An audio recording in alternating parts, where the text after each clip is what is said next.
go. Hello, this is Pixie Did Another Video. How are you? I hope you're well. And I know some things about MGTOW and stuff. So cryptoverse, let's get into the crypto. There's always lots of fun and stuff there. I'd say probably a bit of a red flag if you see lots of videos with crazy faces and people look like they're in pain and agony, like going, and all this sort of stuff over how much money you could potentially make on something. It likely create a pump and dump situation. Oh yeah. So there's a couple of places I thought, oh dear, no, he stopped this one. So there's a lot of that. I mean, you see videos, you invest what you want in that, what you're comfortable with. I mean, they always say these disclosure stuff, but I mean, I'm just sharing experience. So if I believe in something, so I invested in Pandgirl, put 2,000 in, or 2k, and on Sunday, that's it.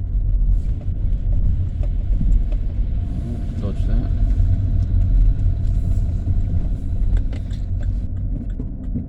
Give you a cliffhanger. It went up to 13,000. The product hasn't launched yet, so you know, any opportunity to put a bit ladder in a little bit more, I will. It's dropped down, which is not a bad thing because it means I can ladder in a bit more. The product that they're rolling out, the NFTs, is releasing at the end of the month. So after the end of the month, that's a critical time when the price action will shoot through the roof. And then I've really got to have a target range. So it means potentially I could cut myself a loss of profit, but I get what I want out of it. So it's you know, because I say 13,000 is great. I think sort of 100,000 is what I want out of it. Maybe more. It's potential. It's a great potential. I mean, it could even go up to 1 million if it's depending on what happens. You know, it might blow up and then it might crash, or if they've got problems with the launch of the NFTs. But it's only 2,000 at the moment. It was about just under 8,000. It went into the red, I guess, because of fear. So some people, out of fear, buy into things, and out of fear, get out of things. They're like, oh my god, I might not get so much money, and so they made a small profit and they ripped it out as quick as they could, because maybe they're a bit later to the game. So, or maybe they were in earlier and they've waited so long they're just starting to crumble under the pressure. But you'd think it'd be more sensible to wait, or they're playing a game spot trading, and they made a profit, they pulled it out, and they're going to buy back in when it drops to below a certain level. But they have to be very, very good at what they know, basically. Oh, my head's got chopped off. There we go.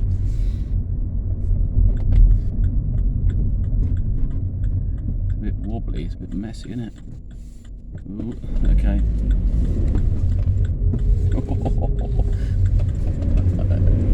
There we go.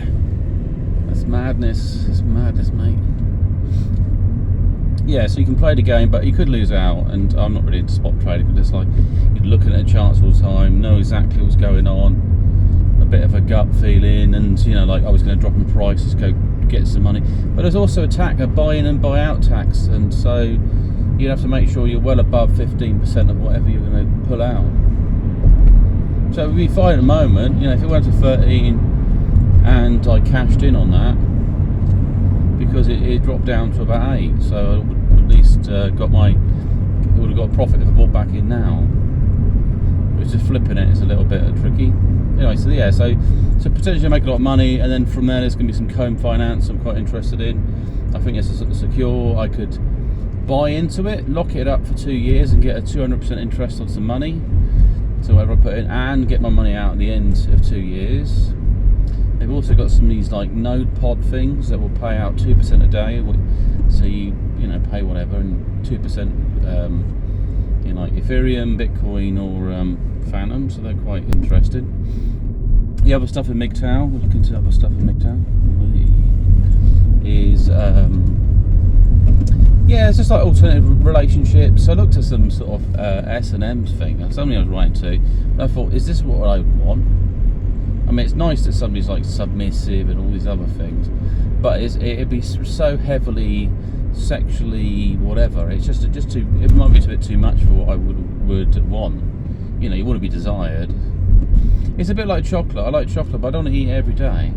It's too much. I don't want a massive bar every day. So it's a complicated one. And it's probably a scam anyway, so I wouldn't worry too much. I don't want to be my slave.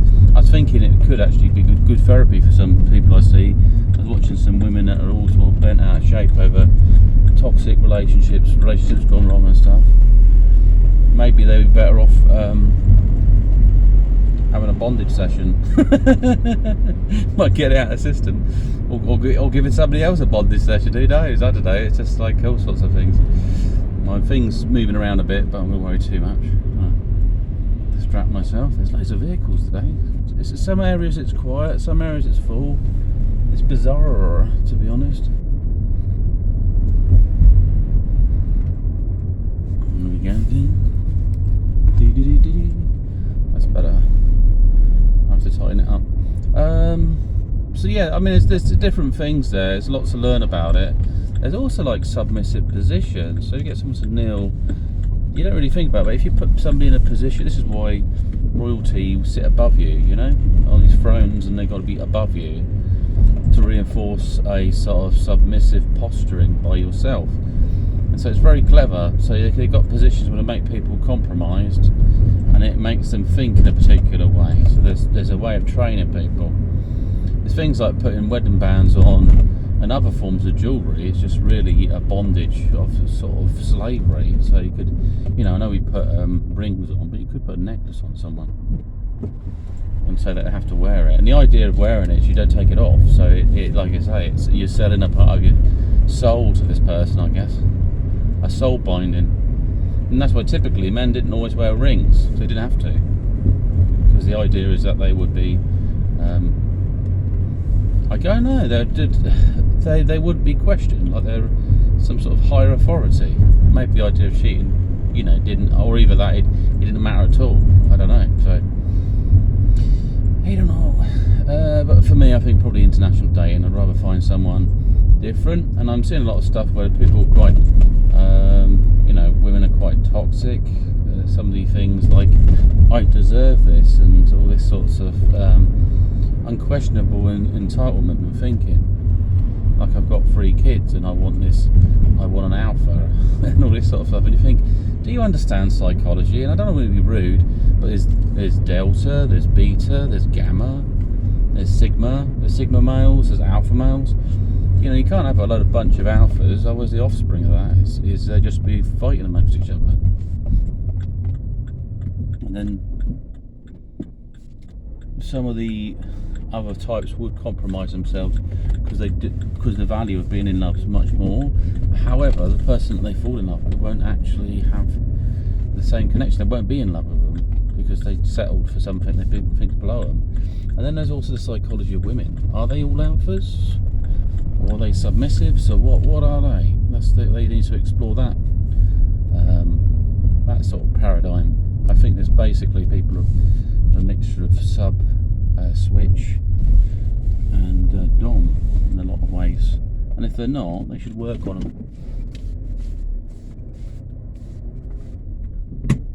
The switch goes sort of between the two. Submissive is you're more, well, you're submissive, you submit to something, and